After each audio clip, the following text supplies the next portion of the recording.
사도신경으로 우리 신앙 고백하겠습니다. 나는 전능하신 아버지 하나님 천지의 창조주를 믿습니다. 나는 그의 유일하신 아들 우리 주 예수 그리스도를 믿습니다.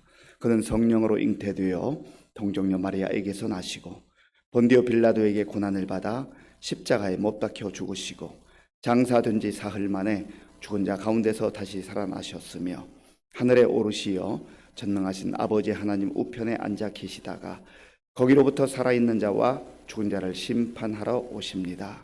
나는 성령을 믿으며 거룩한 공교회와 성도의 교제와 죄를 용서받는 것과 몸의 부활과 영생을 믿습니다. 아멘. 하나님께서 오늘 우리에게 주시는 말씀은 예레미야 37장입니다.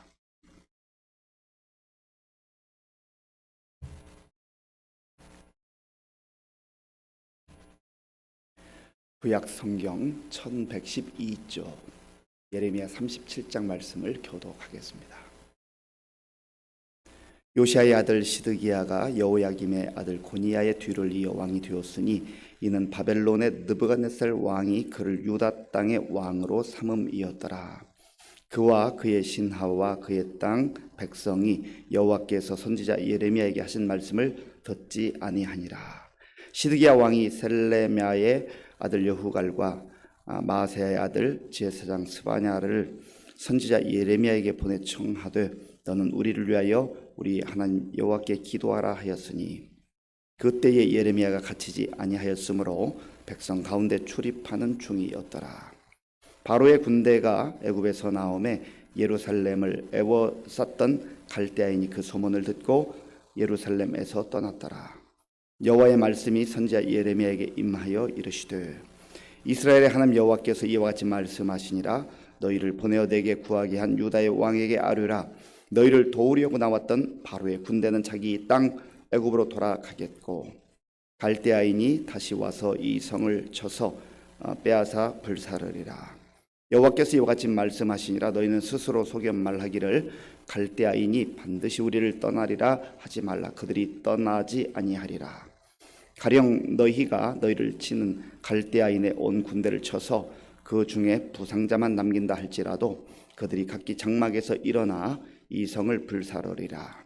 갈대아인의 군대가 바로의 군대를 두려워하여 예루살렘에서 떠나매 예레미야가 베냐민 땅에서 백성 가운데 분깃을 받으려고 예루살렘을 떠나 그리로 가려 하여 베냐민 문에 이른즉 하나냐의 손자여 셀레미야의 아들인 이리야라 이름하는 문지기의 우두머리가 선지자 예레미야를 붙잡아 이르되 네가 갈대아인에게 항복하려 하는도다.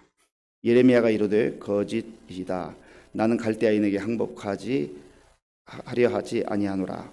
이리야가 듣지 아니하고 예레미야를 잡아 고관들에게로 끌어가매 고관들이 노여워하여 예레미야를 때려서 서기관 요나답의 집에 가두었으니 이는 그들이 이 집을 옥으로 삼았음이더라. 예레미야가 뚜껑 씌운 웅덩이에 들어간 지 여러 날 만에 시드기야 왕이 사람을 보내어 그를 이끌어내고 왕궁에서 그에게 비밀이 물어 이르되 여호와께로부터 받은 말씀이 있느냐? 예레미야가 대답하되 있나이다. 또 이르되 왕이 바벨론의 왕의 손에 넘겨지리이다. 예레미야가 다시 시드기야 왕에게 이르되 내가 왕에게나 왕의 신하에게나 이 백성에게 무슨 죄를 범하였기에 나를 옥에 가두었나이까? 바벨론의 왕이 와서 왕과 이 땅을 치지 아니하리라고 예언한 왕의 선자들이 이제 어디 있나이까? 내 주 왕이여 이제 청하건대 내게 들으시며 나의 탄원을 받으사 나를 서기관 요나단의 집으로 돌려보내지 마옵소서. 내가 거기에서 죽을까 두려워하나이다. 이에 시드기야 왕이 명령하여 예레미야를 감옥들에 두고 떡 만드는 자의 거리에서 매일 떡 한 개씩 그에게 주게 하며 성중에 떡이 떨어질 때까지 이르니라. 예레미야가 감옥들에 머무니라. 아멘. 오늘 예레미야 37장의 말씀은 남유다의 마지막 왕이었던 시드기야가 왕위에 있었을 때에 하나님께서 예레미야를 통해서 주신 말씀입니다. 1절 말씀 1절, 2절을 함께 읽겠습니다. 요시아의 아들 시드기야가 여호야김의 아들 고니야의 뒤를 이어 왕이 되었으니 이는 바벨론의 느부갓네살 왕이 그를 유다 땅의 왕으로 삼음이었더라. 그와 그의 신하와 그의 땅 백성이 여호와께서 선지자 예레미야에게 하신 말씀을 듣지 아니하니라. 아멘. 시드기야가 이제 마지막 왕이 되었습니다. 본인은 몰랐겠죠. 본인은 그렇게 생각하지 않았을 수도 있습니다. 그러나 하나님께서 말씀하시고 또 말씀하신 대로 모든 역사는 하나님의 뜻대로 되는 겁니다. 하나님의 섭리 가운데 되는 거예요. 인간들이 아무리 자기가 계획을 세울지라도 그 걸음을 인도하시고 역사를 주관하시는 분은 하나님이시다 하는 겁니다. 그런데 2절 말씀해 보니까 그는 왕이었던 시드기야죠. 그의 신하와 그의 땅 백성이 여호와께서 선지자 예레미야에게 하신 말씀을 듣지 아니하니라. 왕도 그의 신하들도 백성들도 하나님의 말씀을 듣지 않아요. 이게 비극입니다. 개인적 비극일 뿐만 아니라 국가적, 민족적 비극인 것이지요. 하나님께서는 한두 번 말씀하신 게 아니고 끊임없이 우리가 그동안에도 예레미야를 묵상해 오면서 하나님께서 끊임없이 계속해서 선지자를 보내고 또 보내셨다. 그런 말씀을 여러 번 묵상했잖아요. 하나님께서 선지자를 통해서 하나님의 계획을 말씀해 주시고, 특별히 어제도 우리가 묵상했습니다마는 하나님께로 돌아오라. 악한 길을 버리고 여호와께로 돌아오라. 그러면 내가 용서할 거다. 여호와께서 용서하실 것이다. 이게 하나님의 본심이라고 했어요. 이게 하나님의 마음이라고 했습니다. 그럼에도 불구하고 왕도, 신하들도, 백성들도 어느 누구도 예레미야를 통해서 주시는 하나님의 말씀을 듣지 않아요. 그 당시에 거짓 선지자들도 많이 있었습니다. 그들은 귀에 듣기에 좋은 말, 달콤한 말, 그런 얘기를 했어요. 그런 얘기에 마음을 빼앗기는 거예요. 예레미야를 통해서 하나님께서 쓴 소리를 듣게 하셨습니다. 왜냐하면 그래야 살기 때문에. 예를 들어서 어떤 몸이 아픈 분이 병원에 갔다고 해요. 몸 안에 참 치명적인 어떤 증상이 나타났습니다. 그러면 양심적 의사라면, 좋은 의사라면 그 내용을 얘기해야 되잖아요. 아프지만 힘들지만 수술을 해야 됩니다. 그 몸에 있는 정말 악성 종양 같은 거 아니면 뭐 문제가 있는 거 그거 제거해야 됩니다. 그래야 진실한 의사죠. 정직한 의사죠.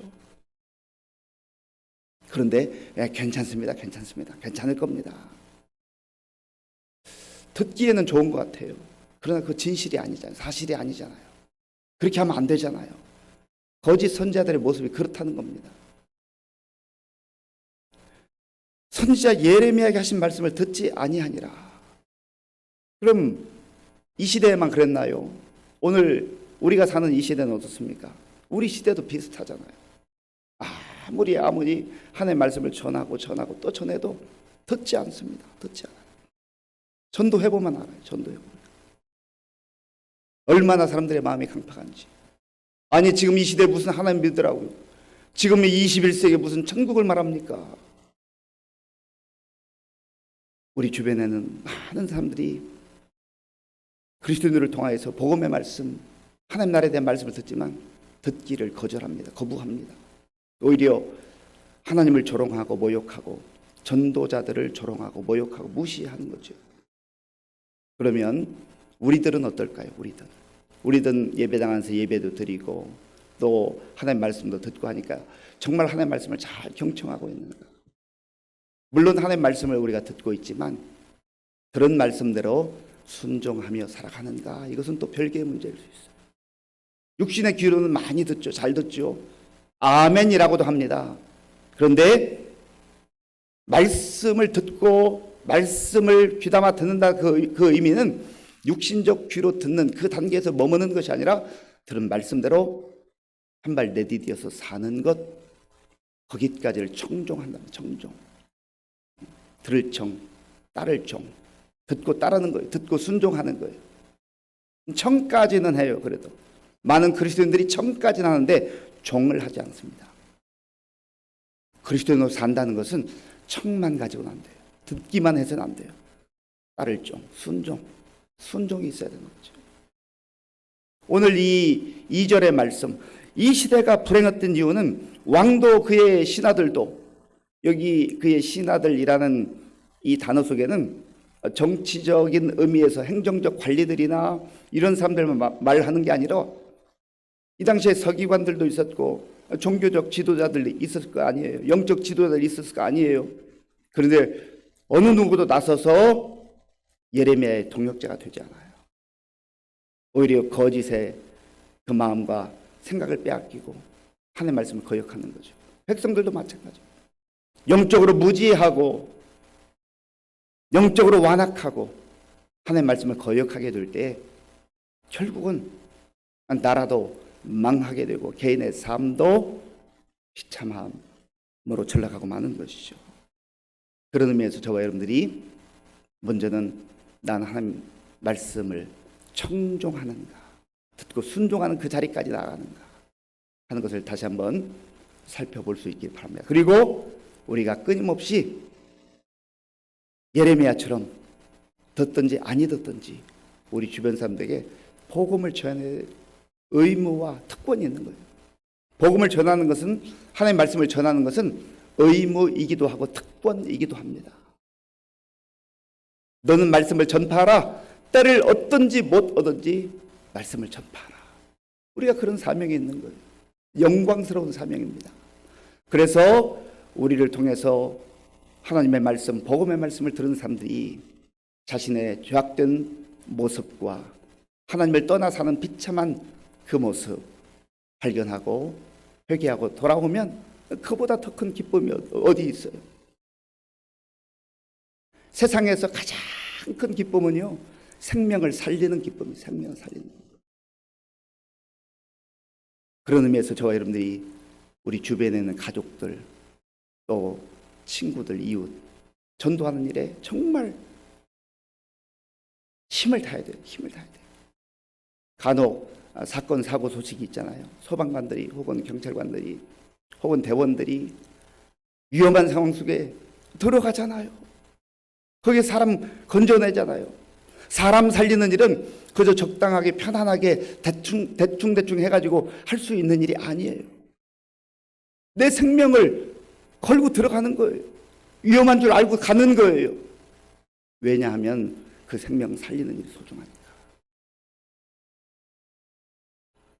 이러한 상황 속에서 이제 시드기야가 이 국가적으로 또 여러 가지 위험한 상황들이 닥치니까 마음이 오락가락하는 것 같습니다. 그래서 여후갈과 제사장 스바냐를 선지자 예레미야에게 보내요. 보내서 하는 이야기가 있습니다. 자, 본문 3절 말씀, 3절, 4절을 제가 읽겠습니다. 시드기야 왕이 셀레마의 아들 여후갈과 마아세의 아들 제사장 스바냐를 선지자 예레미야에게 보내 청하되 너는 우리를 위하여 우리 하나님 여호와께 기도하라 하였으니 그때 예레미야가 갇히지 아니하였으므로 백성 가운데 출입하는 중이었더라. 아멘. 기도를 해달라 이렇게 요청해요. 이거 보면은 시드기야가 회개하고 하나님께 돌아왔나 하는 생각이 약간 들기는 하지만 이 내용을 깊이 살펴보면 형식적이에요. 왔다 갔다 합니다. 지금 시드기야는 그의 마음에는 애굽을 의지하는 마음이죠. 현실적으로 지금 저 바벨론 세력들이 있지만 저 남쪽에 있는 애굽과 결탁하면, 애굽의 힘을 의지하면 우리가 이 위험한 상황에서, 위기 상황 가운데서 벗어날 것이다, 그렇게 생각하고 있습니다. 그런데 한쪽에 미심쩍은 마음이 있는 거예요. 그래서 예레미야에게 우리를 위해서 하나님께 기도해달라. 자기는 기도하지 않는 것 같아요. 이 내용을 보면 물론 선지자가 하나님 앞에 나가 기도하는 것 요청할 수 있습니다. 그런데 진심이었나? 진심처럼 보이지 않는단 말이죠. 우리가 하나님 앞에 나아갈 때는요, 형식적이고 어떤 문제를 이렇게 극복하기 위해서, 위기를 넘어가기 위해서 그런 형식적인 모습들, 하나님께서는 그 마음을 보시지 않아요. 그 중심을 보시지 않아요. 예레미야가 정말 기도하기를 원해서 중보기도 요청하는 것 얼마든지 할 수 있지요. 그러나 본인이 가슴을 치면서 금식이라도 하면서 기도해야 되잖아요. 적어도 이렇게 얘기했어야죠. 예레미야 선지자에게 우리를 위해서, 나와 이 민족을 위해서 기도해 주세요. 저도 금식하며 동참하겠습니다. 저도 금식하며 기도하겠습니다. 그런 모습이 보이지 않습니다. 부탁만 하는 거죠. 기도를 누군가 나를 위해서 기도해 주는 거 필요한 일이지만, 그러나 내 자신이 겸손한 모습으로 하나님을 의지하고 먼저 나아가서 기도하는 그 모습이 있어야 되지 않겠습니까? 기도는 여러 사람에게 요청하는데 나는 정작 기도하지 않는다. 믿음이 없는 거죠. 믿음이 없는 거죠. 이 상황 속에서 지금 남쪽에서 애국 군대가 이렇게 올라왔습니다. 그러니까 바벨론 세력이 잠깐 여기 갈대아인이라고 나오는데 이 세력들이 잠시 물러갔어요. 그러니까 또 희망을 갖는 거죠.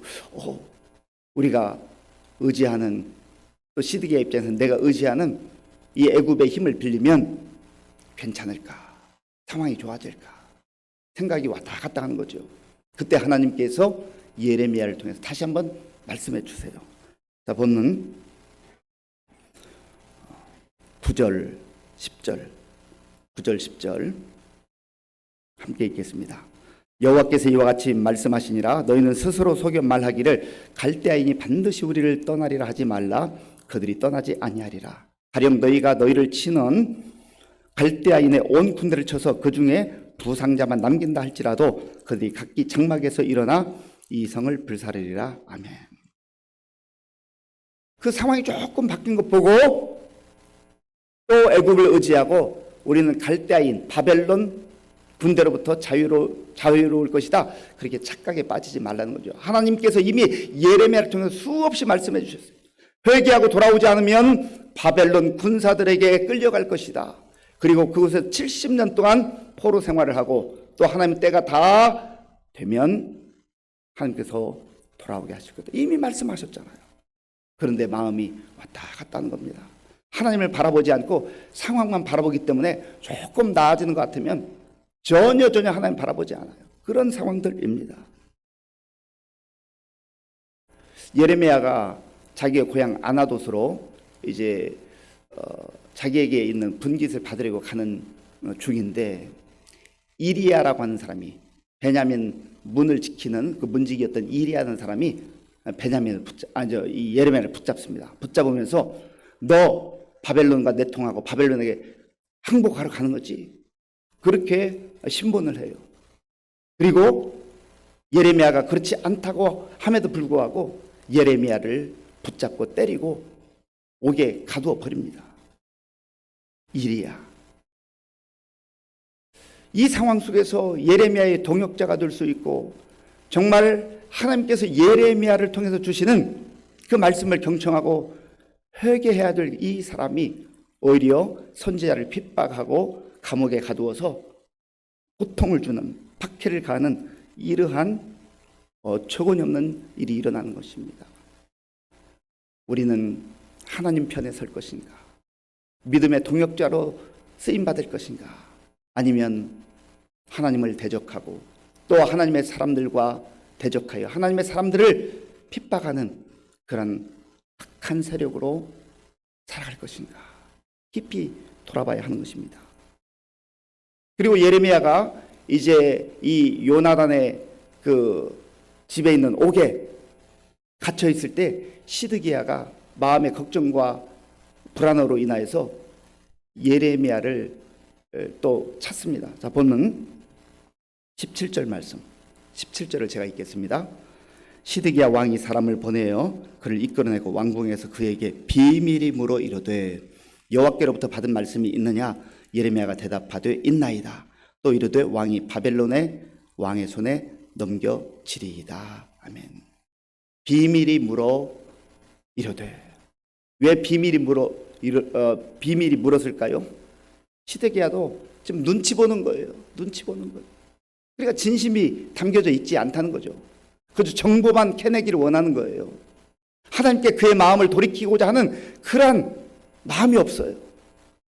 혹시나 하는 그러한 마음이 흔들리는 그러한 모습밖에 보이지 않는 것이죠. 그때 예레미야는 담대하게 말합니다. 왕이 바벨론의 왕의 손에 넘겨지리이다. 담대하게 하나님의 말씀을 가감없이 있는 그대로 왕 앞에서 선포하죠. 어떻게 이렇게 담대하게 선포할 수 있을까요? 생명을 내걸고 진리를 진리로 선포하는 겁니다. 하나님의 말씀을 그대로 선포하는 거예요. 왕의 귀에 듣기 좋은 소리 말하지 않아요. 자기 생각을 말하지 않아요. 하나님께로부터 받은 바 그 말씀을 가감없이 선포하는 거죠. 사랑하는 성도 여러분, 오늘 우리가 살아가는 이 시대를 바라볼 때에도 하나님의 말씀, 진리의 말씀을 거부하는 그런 강팍한 시대가 되었습니다. 이 시대를 바라보면서 또한 우리 자신들의 마음을 살펴봐야 돼요. 나는 듣기만 하고 따르지 않는, 순종하지 않는 그런 모습으로 살아가고 있지는 않은가. 청종하게 해달라고 기도해야 될 것입니다. 그리고 이리야처럼 하나님의 사람을 박해하고 하나님의 말씀을 거역하는 어리석은 삶을 살지 말고 진리 편에 서서 하나님 편에 서서 하나님의 사람들과 동역하는 가운데 복음을 증거하며 생명을 살릴 수 있는 저와 여러분들이 될 수 있기를 바랍니다. 아버지 하나님 감사합니다. 하나님께서 오늘도 예레미야 37장 말씀을 통해서 하나님의 말씀을 듣고 순종하는 것이 얼마나 복된 삶인가를 다시 한번 깨닫게 해주시니 감사합니다. 하나님, 우리도 말씀을 많이 듣기는 하지만 순종하는 단계까지 나가지 못할 때가 있는 것을 고백하오니 불쌍히 여겨주시고 성령님의 인도하심에 따라서 말씀 듣고 순종하게 하여 주시옵소서. 예수님의 이름으로 기도하옵나이다. 아멘. 주기도문으로 예배를 마치겠습니다. 하늘에 계신 우리 아버지, 아버지의 이름을 거룩하게 하시며 아버지의 나라가 오게 하시며 아버지의 뜻이 하늘에서와 같이 땅에서도 이루어지게 하소서. 오늘 우리에게 일용할 양식을 주시고 우리가 우리에게 잘못한 사람을 용서하여 준 것과 같이 우리 죄를 용서하여 주시고 우리를 시험에 빠지지 않게 하시고 악에서 구하소서. 나라와 권능과 영광이 영원히 아버지의 것입니다. 아멘. 시드기야는 유다의 마지막 왕이었습니다. 하나님께서 선지자를 보내서 끊임없이 말씀하지만 왕도 듣지 않고 신하들도 듣지 않고 백성들도 듣지 않았다고 했습니다. 오늘 이 시대도 그런 시대로 가고 있어요. 하나님, 마음을 열고 귀를 열고 말씀 듣고 순종하게 하여 주옵소서. 이리야와 같이 하나님의 말씀을 거부하고 오히려 하나님의 사람들을 박해하고 괴롭히는 그러한 복음의 대적으로 살아가지 않게 하시고 믿음의 동역자로 살게 하여 주옵소서. 기도하시고 오늘도 복음을 담대하게 증거하는 전도자로 살게 해달라고 기도하시고 나라와 민족을 위해서 지도자들을 위해서 기도하시고 우리 교회 또 성도님들을 위해서 기도할 때 우리 어르신들 또 환우들과 다음 세대 그리고 수험생들 군 복무 중인 청년들을 위해서 기도하겠습니다. 교회 창립 60주년 기념 행사들이 있습니다. 위해서 기도해 주시고 또 이번 주일에는 여선교회 협의 주관으로 바자회가 있는데 귀한 열매들 맺힐 수 있도록 기도해 주시기 바랍니다. 선교사님들 위해서도 함께 기도하겠습니다. 아버지 하나님 감사합니다. 하나님께서 은혜를 베풀어 주셔서 오늘도 새 날을 주시고 이 고요한 시간 첫 시간 하나님께 우리의 마음과 정성을 다 예배드리게 하시며 말씀 듣고 기도함으로 시작하게 하셔서 감사합니다. 하나님 하루 종일 주의 은혜 가운데 살게 하시고 주의 말씀 듣고 순종하며 살아가게 하여 주시옵소서. 하나님 아버지, 듣기만 하고 순종하는 단계까지 나아가지 못하는 연약함과 믿음 없음을 불쌍히 여겨주시고 오늘도 우리에게 믿음을 주셔서 성령님과 동행하게 하시고 성령님의 인도하심을 따라서 말씀에 온전히 순종하는 자들이 될 수 있도록 인도하여 주시기를 원합니다. 아버지 하나님, 이리야는 예레미야의 동역자가 될 수 있는 좋은 기회를 가졌음에도 불구하고 오히려 예레미야를 박해하고 모욕하고 때리고 또 옥에 가두는 악을 저질렀습니다. 하나님 아버지, 오늘 우리가 이 시대를 살면서 때로 하나님 말씀을 전하다가 모욕을 당하기도 하고 수치를 당하기도 하고 박해를 당하기도 하고 고난 가운데 아버지 처할 때도 있습니다. 그럼에도 불구하고 예레미야가 끊임없이 하나님의 말씀, 진리의 말씀을 가감없이 담대하게 전했던 것처럼 오늘 우리도 그 복음의 말씀을 우리의 마음에 새기고 살아갈 뿐만 아니라 우리 주변 사람들에게 주 예수님 증거하는 전도자로 살아갈 수 있도록 인도하여 주시옵소서. 아버지, 오늘도 나라와 민족을 위해서, 또 교회를 위해서, 성도님들을 위해서, 또 가정을 위해서, 또 우리 개인적 기도 제목을 가지고 기도할 때 성령 하나님께서 역사하여 주시옵소서.